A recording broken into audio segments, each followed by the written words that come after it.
విజయవాడ వరదలపై అధికార విపక్షాల మధ్య మాటల యుద్ధం నడుస్తోంది. వరదలకు ప్రభుత్వ నిర్లక్ష్యమే కారణమన్న జగన్ కు సీఎం చంద్రబాబు కౌంటర్ ఇచ్చారు. కృష్ణా నదికి సంబంధించి తెలంగాణ నుంచి వస్తా ఉన్న నీళ్లు, మూసీ నది నుంచి వస్తా ఉన్న నీళ్లు, ఇవన్నీ కూడా పులిచింతల్లో కూడా ఆల్రెడీ నిండి ఉన్న కెపాసిటీ. అక్కడ కూడా నీళ్లు తగ్గించి ఉంటే అక్కడ కూడా నీళ్లు ఆపి ఉండే పరిస్థితి.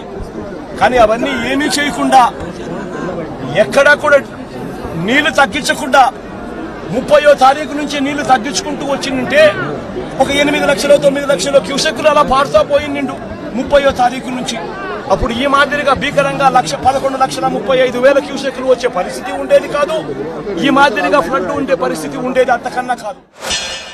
అడిషనల్గా వచ్చే వాటర్ ఇది శ్రీశైలం అప్పటికే నిండిపోయింది, నాగార్జునసాగర్ నిండింది, పులిచింతలు నిండింది. అక్కడి నుంచి హెవీ రెయిన్ఫాల్తో ఆయన్ని వచ్చాయి, ప్లస్ ఇక్కడ పడిన వర్షంతో ఈ నీళ్లు వచ్చాయి. ఇక్కడ ఎక్కువ వర్షం పడింది, లోకల్ క్యాచ్మెంట్లో నీళ్లు వచ్చాయి.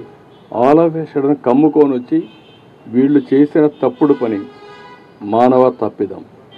ఆ రోజు వీళ్ళు బ్రీచ్ చేసింది కానీ మేము కానీ చెక్ చేసుకొని ఉంటే, ఆ బ్రీచెస్ క్లోజ్ చేసి ఉంటే ఇప్పుడు ఈ నీళ్లు వచ్చే పరిస్థితి లేదు. బుడమేరు అనేది బుడమేరు నుంచి వరదలు వస్తా ఉన్నాయని తెలుసు. బుడమేరు నుంచి వస్తా ఉన్న వరదలను కూడా ఇక్కడ పంపించే కార్యక్రమం చేశారు. శనివారం రాత్రి ఒక అలర్ట్ లేకుండా, ఒక సిగ్నల్ లేకుండా నీళ్లు బుడమేరు నుంచి గేట్లు ఎత్తేశారు. కనీసం బ్రీచ్ అయింది కూడా తెలియదు. బుడమేరుకు గేట్లు ఉన్నాయని మాట్లాడతారు. వీళ్ళు ఎట్లా సీఎంలు అయ్యారో నాకైతే అర్థం కాదు. అది నేరుగా వస్తుంది, దానికి కాలువలో వచ్చి పోతే కృష్ణాకి వెళ్తుంది, అది కూడా తెలిసి ఉండదు. లేకపోతే కొల్లేరుకి పోతుంది. తెలియాలని లేదు, కనీసం తెలుసుకోవాలని ఉండాలి. అది కూడా తెలియకుండా మాట్లాడే పరిస్థితి.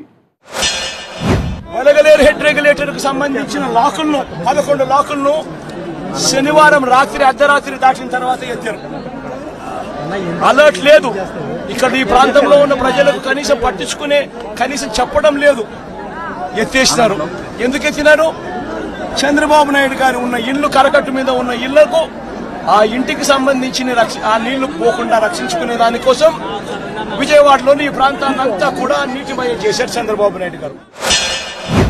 మా ఇల్లు కాపాడుకోవడానికి బుడమేరుకు నీళ్లు పంపించామంట. ఏం మాట్లాడతారండి? ఎంత అజ్ఞానం, లేకుంటే విచ్చలవిడితనం.